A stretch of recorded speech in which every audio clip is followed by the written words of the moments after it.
Hey guys, what's up? Back for another video, but before we get into it, word from our sponsors, Rage.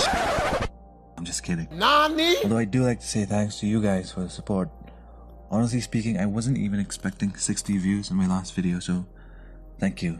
Now on to the video.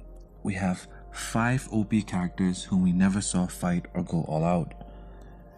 In no particular order, we have at number 5, Hanzo the Salamander. Hanzo was one of the strongest ninjas in history. At his peak, he single-handedly defeated and killed an entire Hidden Leaf squad except for the young trio of Jiraiya, Orochimaru, and Tsunade, whom he spared as a sign of respect for being the only ones left alive. He then goes on to dub them as the Sannin, meaning the Three. This was the birth of the legendary Sannin. He was also pivotal in radicalizing the Akatsuki. Hanzo was feared by nations far and wide because of his overwhelming strength. But not too long hence, he lost his conviction and therefore lost his edge. Although we did see him engaging in several clashes, we never saw him going all out. At number 4, we have Prime Hiruzen, also known as Third Hokage, the Professor, and the God of Shinobi. He was blessed having both the first and the second Hokages as his senseis. That alone is special. On the other hand, he was the sensei of the legendary Sannin as well. As Hokage, he had incredible combat abilities which earned him the title of Professor. He had access and mastery over all 5 nature transformations, had access to every single jutsu from the village, and was proficient in Bukijutsu, which means he was great with weapons. He was also the man who possessed my favorite summoning, Enma, the Monkey King. Hiruzen was also wise. He had an incredible insight, although for some reason he didn't use it too effectively at times. Feats-wise, all we saw of him were of him during his old age, more notable one being his fight against Orochimaru.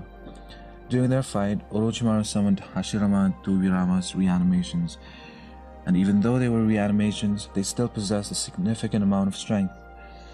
Hiruzen defeated the two using the Death Reaper seal and tried to do the same to Orochimaru. Although he ultimately failed, he did seal away both his arms, which disabled Orochimaru to use ninjutsu. Now in hindsight, if an old near-death Hiruzen was able to achieve so much, we can only imagine how much Prime Hiruzen would have been capable of. Just like the rest, we didn't see him at his very best, which is unfortunate. Fans would have loved seeing such a monster going all out. At number 3, we have SHISOI Uchiha. SHISOI Uchiha was Itachi's best friend. To Itachi, SHISOI was an older brother.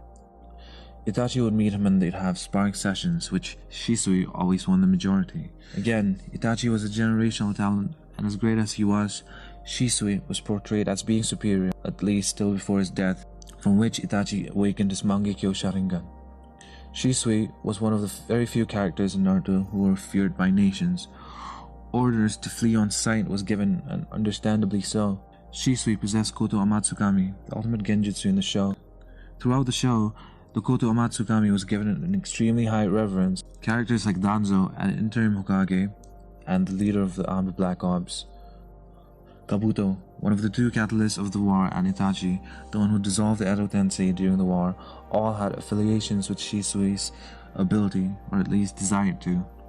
SHISOI was also given an epithet, SHISOI the Teleporter, or SHISOI of the Body Flicker, because of his mastery over the Body Flicker Jutsu, which would also imply that he was incredibly fast. In the anime, the afterimage made by his body flickers had no mass. Also, just in the anime, SHISOI was also shown to be able to conjure a Susanoo. SHISOI's death in the anime was initiated by Danzo simply tricking SHISOI. But if we were to look at a more credible source, which is Itachi's light novel, SHISOI was actually poisoned by one of Danzo's men, a member of the Aburame clan, who, by using his insects, paralyzed SHISOI from the waist down, which gave Danzo the opening, who then went on to gouge out SHISOI's right eye, and then kept it as his own. Aside from his visual prowess, Itachi also noted that SHISOI had fire style comparable to that of his dad, the leader of the Uchiha, FUGAKU Uchiha. It's such a shame that such a hugely hyped character met with such a fate, thereby having showcased little to nothing of his real powers. At number 2, we have SAKUMO HATAKE. When it comes to SAKUMO, it's weird because everyone's like, yo, you heard of SAKUMO? And they're like, SAKUMO who? SAKUMO balls. Got him! SAKUMO HATAKE was Kakashi's father. He was admired and respected by the entire village, earning praise from people like Minato, who described him as magnificent. SAKUMO during his time was said to have dwarfed the fame and strength of the legendary Sannin, which is a massive statement knowing how powerful the Sannin are. He was proficient in Kenjutsu, which is basically swordsmanship. His blade was said to give off a white trail when swung, which is how he was given the title of the White Fang, or the Leaf's White Fang. Unfortunately, aside from the statements, we don't really see him in action. SAKUMO committed suicide. The reason for that was, on a certain top secret mission that involved other nations, he was faced with a dilemma to save his comrades or his mission. He chose the former and the mission was failed. He was then forsaken by everyone, including the comrades he saved. This then forced him to go into depression and ended his own life. He was a genius, a powerhouse, an admired character both on and off the battlefield, and adding further to the tragedy, like many, we never once saw him in action, which sucks. At number 1, Fugaku Uchiha. Fugaku Uchiha was the head of the village police, the head of the Uchiha clan, the father of our favorite pair of brothers, Sasuke and Itachi. Being the head of the infamous Uchiha clan, Fugaku was incredibly powerful, or simply had to be. He was given the title of Wicked Eye Fugaku, which implies that he also had significant visual prowess.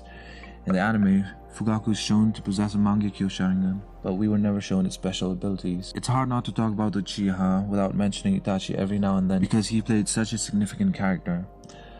Itachi was a generational talent, but given that it was always implied to be only natural since he was Fugaku's son, there are several implications here as well. Additionally, Fugaku was also a 4th Hokage nominee, as was Minato Namikaze, Naruto's father. Fugaku's election sadly didn't materialize because of diplomatic issues. Nevertheless, this still meant that Fugaku was qualified in both strength and wisdom. About combat abilities, the anime adaptation of Itachi's light novel showed that on the night of the Uchiha massacre, Itachi met with his father and mentioned that he was the worst possible opponent, and this coming from an Itachi who had Mangekyo abilities speaks volumes. Again, it's such a shame that someone noted to be so powerful never once showed his true capabilities. I'm aware that there's so many more, but these were my top picks. Who are yours?